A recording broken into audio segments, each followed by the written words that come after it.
Welcome to the SOB radio show, where we have fun, interesting guests, and hot topics. Each week we offer insights into music, fashion, health, fitness, and humor. Do you have the perfect guest for us to interview? I want to know. Drop me a line on our Facebook page at SpunkyOldBroad1 or reach out to me on our website at SpunkyOldBroad.com. And now, back to the show. Hi, everyone. This is Gail Carson welcoming you to the SOB show. And my guest today is Carol Glover, and I'm going to tell you about her in just a minute, but I want to make sure that all of you are subscribing to Apple Podcasts and YouTube for any new content we produce. So let me tell you about Carol, who's coming to us all the way from England. And she is a Manx-born ginger punk-inspired, disruptive thinker, leader, speaker, coach, mentor, podcaster, and edutainer. Passionate about helping people live their best life, she co-creates with them to build confidence to set free their talents, superpowers, and potential that they were born with. Working with and for entrepreneurs worldwide, she developed her own entrepreneurial leadership skill set across multiple roles and sectors, shaping her into a successful generalist leader in a specialist world, one of the most in-demand skill sets for the 2020s. She is ILM Level 7 qualified in executive coaching and mentoring.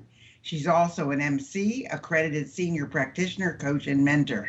Today, via her Maverick Master Business, she coaches and mentors founders, leaders, boards, teams, and businesses to think differently, increase personal and business productivity, and create opportunity out of challenge, change, and connections. On the Isle of Man, where she lives, she coaches C-suite leaders and founders who want to work less, be more productive, and develop opportunities for growth, personal and business. She recently co-founded Encoded Potential, which connects emergent leaders and entrepreneurs with their authentic leadership skill set. And Carol, what do you do in your spare time? My heavens, it's a lot to do. How are you? I'm great, thank you, Gail. Hi, everybody. How are you? Actually, Gail, I do quite a lot. I'm like a director of the Chamber of Commerce, a director of the development agency here. I volunteer with a mental health charity called Quing, and I'm a trustee of the Manx Solidarity Fund, which has been helping people most hit by COVID. But first I'd like to tell you all something exciting. I'm in the Isle of Man, which is close to England, but not in England. It's one of the smallest nations in the world. It's got the second oldest parliament and the longest continuous. But most importantly, today, as I sit here, we have had no cases of COVID-19 for 4 months. So we are a place in the world that is going about its life, its business and everything, looking with, I suppose, in many cases, horror at the news every day on the TV. So that's where I am.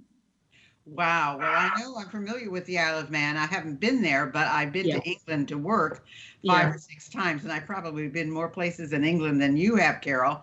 But I can tell you, were you born there? Were you raised on the Isle of Man, or did you go there? No, I'm Manx. I'm a ginger Manx, punk-inspired, whatever that lovely intro was.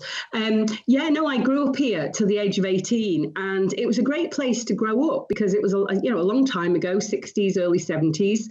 The island was a huge tourist destination because we didn't have, mass transport by air in those days.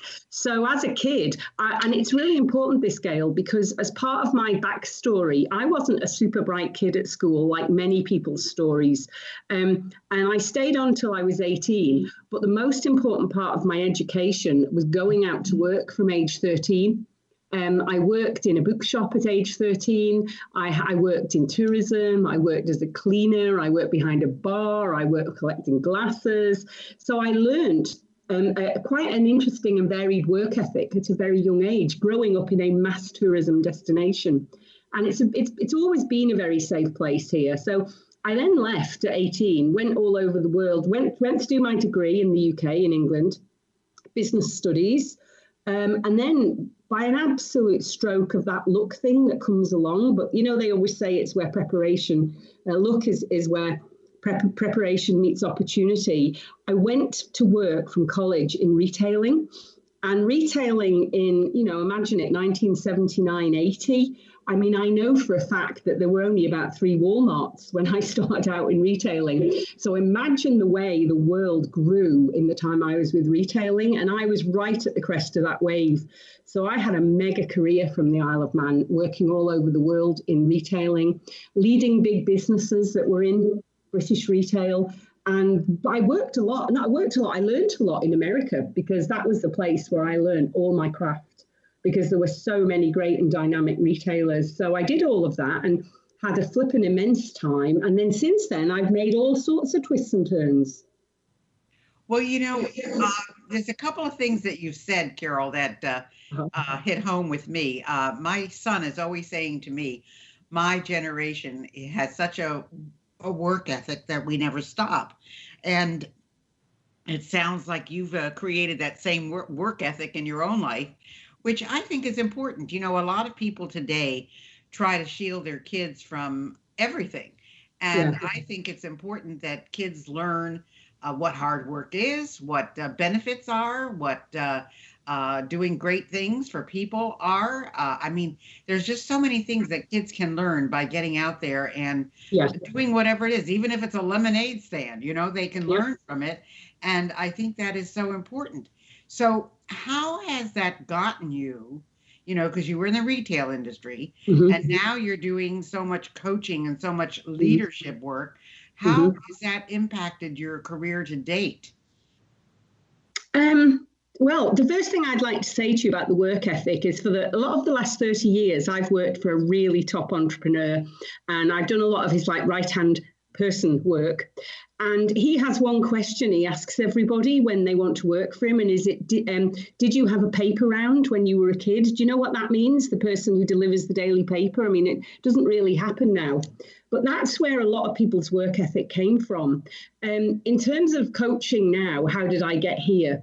Well, I mean, my work ethic came from my dad. He was a big worker. My mum worked. I have 4 younger sisters. We're all workers. But we all have this huge keenness to learn and curiosity, which I will talk about a lot today, because I actually think it's the key skill for success, curiosity. So my curiosity took me from retail. I came back to the Isle of Man when my mum died suddenly 30 years ago. She was 60. And I had younger sisters here, and I was running a £300 million business in the UK at the moment. And it was a business a bit like Pep Boys. And it was an automotive business, the British equivalent called Halfords of Pep Boys. And I was actually running that, even though I have no idea how a car works, and I have no interest in that, because that's not my skill set. My skill set is leadership. Anyway, through that, I came back to the Isle of Man, and I worked for the biggest retail chain here. And I worked in every area that I'd never worked in before. So that fed my curiosity, my keenness to learn. It was great. From there, I went into the public sector and was a chief executive in the government of the Isle of Man, which is one of the hardest things I've ever done, because culturally that was so different from everything. I looked after public transport, the arts, sport, tourism. And then I found my way back to working for the entrepreneur again that I'd worked for. And I ran his commercial property empire, which was very big. I ran IT, I headed IT, IT, something I'd never done, and was fascinating because, like many people, I'm one of those people who, as a user, had blamed the tech people for everything that ever went wrong in the company. And then I got to head it up. So that's always a good thing to be on the receiving end. And then in 2016, I was heading for a big birthday, and I'd read about Richard Branson when he got to his 60th. He decided to do 60 acts of kindness. And I thought, well, that's Richard Branson, he can do that. But I thought, right, I'm going to do something that is going to make a difference to other people. So as I may have said earlier, I'm not very academic, even though I got a business degree from like a college as opposed to a university. And it was a great degree I got and a great career as a result. I trained and I did a sort of a postgraduate, like master's level qualification in exec coaching and mentoring. And that's what I did. And then since then, I've coached and mentored about 60 people in the last 4 years. Quite a lot of them I've mentored are young startups, because they're the people that I give my time to, my own free time, to help them grow. And I love sharing my time with young people under 30, because that is keeping me so curious and so keen to learn and really developing. And I want to talk about that in terms of people in our age group. You know, there is an immense intergenerational skill sharing that is possible between what you and I know, Gail, and what an under 30-year-old person can do to help us, and we can do to help them. And it is such a symbiotic relationship. And, you know, I'm a maverick. It's part of my brand. You describe yourself as spunky. They love it when people are different. This is one of the big things. You and I probably grew up in a more work-driven and structured environment in terms of work. But the young people are learning so much online that they are pretty savvy about a lot of things, except they don't know how they play out in the real world. And that's where we come in. Well, that's true. I mean, one of the things that we're talking about a lot with the COVID environment is the fact that people are working from home. They don't have that human contact anymore, and everybody is Zoomed to death. And, you know, and a lot of people are saying, well, you know, I don't mind working from home, and I like the fact that I can do this and I can be in my pajamas if I need to be, you know, and so forth. But it's very difficult for people who have children and who where the children are still at home or virtually learning because they don't want to take a chance of going back to school. But I can also say that you're right. They are learning wonderful new technical skills, but socially, many don't feel comfortable, whereas probably you or I could walk into just about any situation and make it work for us. And that makes a big difference. But, you know, one of the things that I was curious about, Carol, and I don't think you mentioned it, you mentioned about your automotive business, but you were CEO of the greatest motorcycle road race in the world, IOMTT races. What on earth was that like?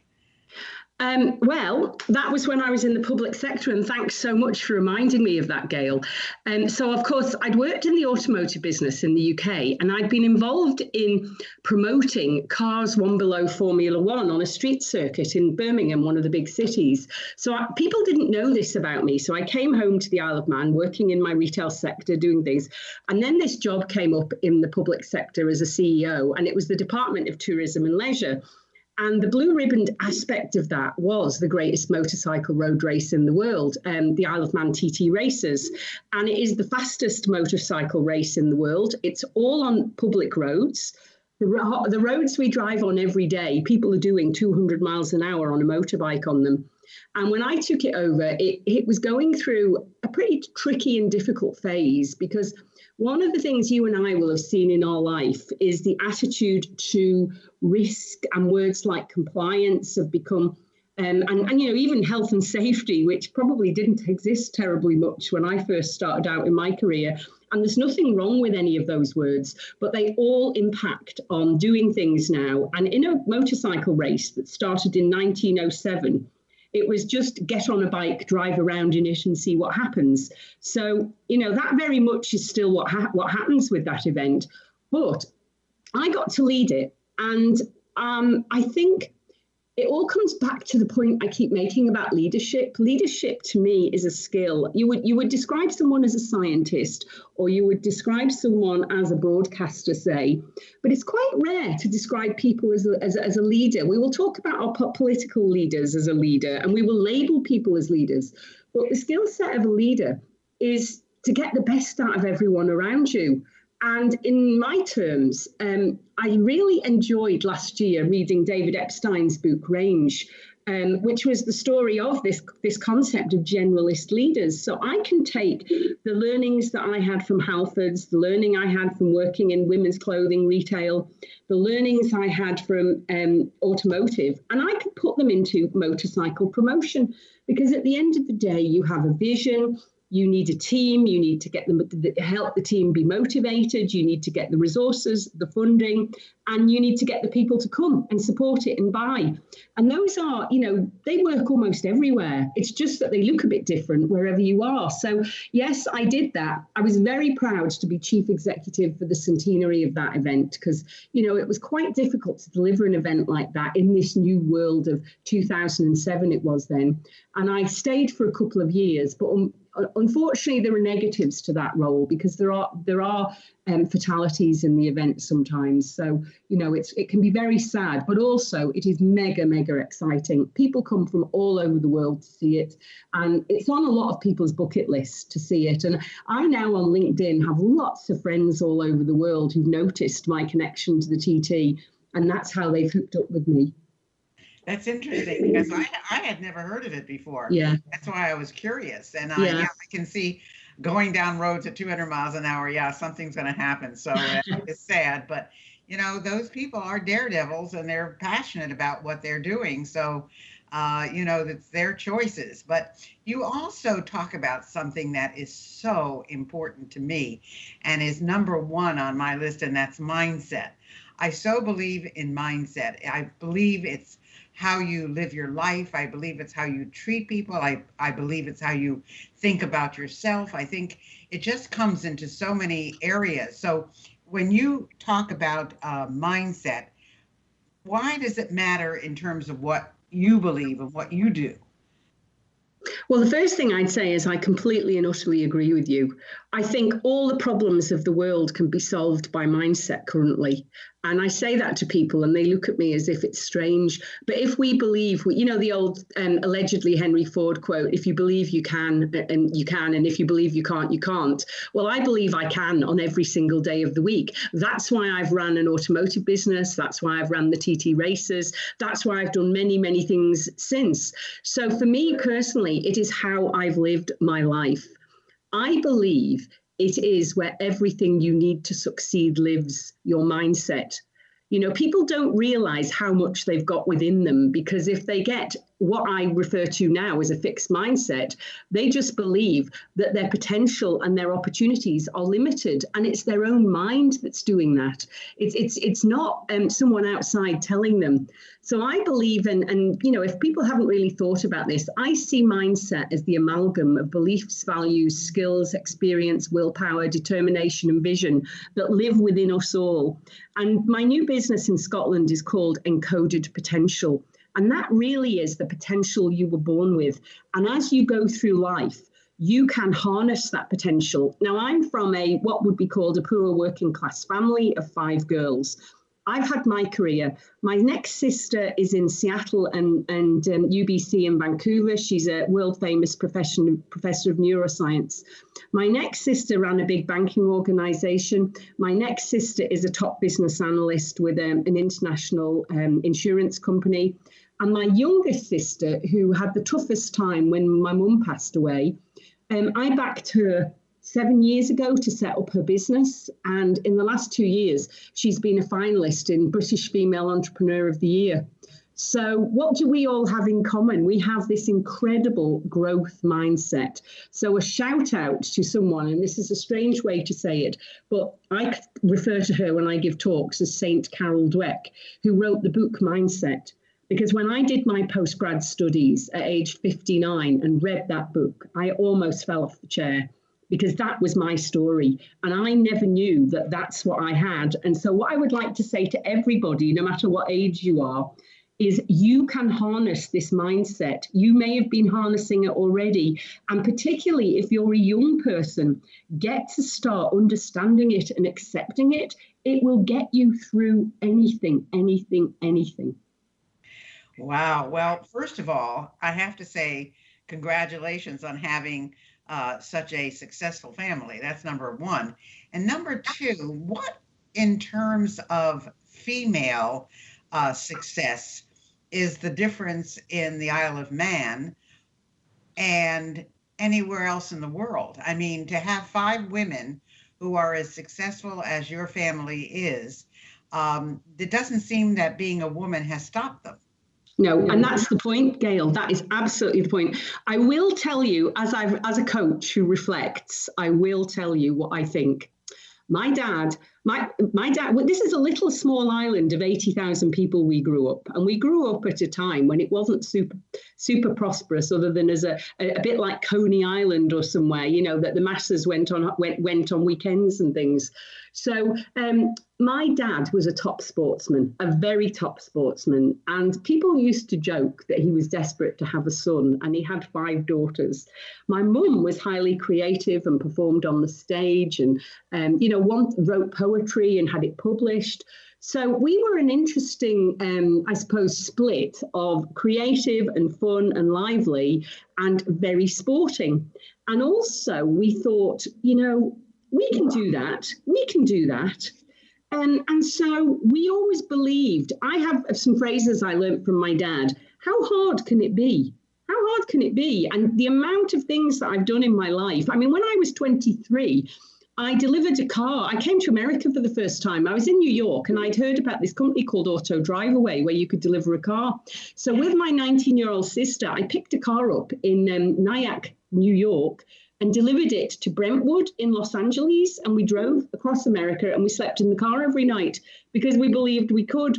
I tell other people that story. They're horrified and appalled, but I just never doubted it. So we were brought up with that mindset, that growth mindset, and a pretty extreme version of it, I would say. We are not defeated by anything. And, this thing about being women and it's not this thing, it's this big thing about being discriminated.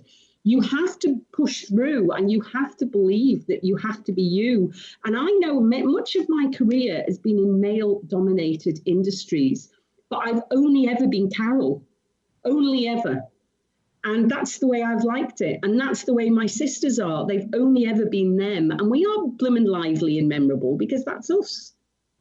I think that's wonderful. And I wish more women had that feeling and that belief in the U.S. One of the things we talk about, and I've mentioned it several times on several of my programs, is that when a woman sees a job advertised and it says, these are the 5 qualities you need, and she has 3 of them, she doesn't apply. But the man who sees the same ad and has 1 or none of those qualities will apply and figure, well, I got a fair shake, So I try to tell the women that I work with that, go for it. I mean, you may have as good a chance as anybody else. And if you're good enough, you're going to learn what you need to know. So it's wonderful that your dad instilled these particular beliefs in you, that you could do anything, and that you discovered early on that if you tried and you did, you could accomplish. Now, I think probably some of the reasons people were amazed that you slept in your car is the safety of it. And today, I think maybe that has changed. But in those days, life was a little bit simpler and a little bit different. And I'm sure you chose good places and so forth. Now, we only have 2 minutes left in this segment, Carol, and we'll be back after that with our second half of the show. But, I have to say that I think this is such an important message. I'm not sure how old you are now. Do you want to tell us? Yes, 63. So you're 63, and there are so many women at 63 who say to me, oh, it's too late. I'm too old. I can't do this. And to me, there are women starting businesses in their 70s and 80s. So it's not too late. And I just wonder if you have anything to say on that. No, I completely agree, Gail. And that was one of the reasons I wanted to come on the show. I'm not very academic. And at 59, I did a postgrad master's. And I didn't think, I didn't know that I didn't have it in me. I thought, how hard can it be, Carol? I made a plan, I got on and did it. We are not, our life is not over at 60 or 70 in the world. People are living to easily into their 90s. We've got another 30 years to go. 30 years ago, I was 33. I was only just running my £300 million business, and all the stuff I've done since has been practice. Yeah, that's what's so wonderful. That is what is so wonderful, Carol. And I hope everybody listening is hearing this message because it is never too late, and it is the kind of thing that everybody should look to. I mean, whatever your aspirations are, it doesn't matter. You may not want to go into business, but you may want to volunteer somewhere, or you might want to learn a new hobby or a new skill, or you may want to go back to school, and you may want to learn a new language. I mean, there's so many things that are open to you. So hang on. We're going to stop this segment of our show and be back with Carol in just a few minutes. Hi, this is Dr. Gail, and I wanted you to know I have a whole bunch of other things to offer you. If you go to spunkyoldbroad.com, you will see an array of SOB stuff for sale and all our latest products and additions. If you're interested in getting on TV, I have a brand new course, Get on TV. And if you want to start your own business, you'll want my SOB Guide to Business Success. I know you'll love them all. I guarantee it.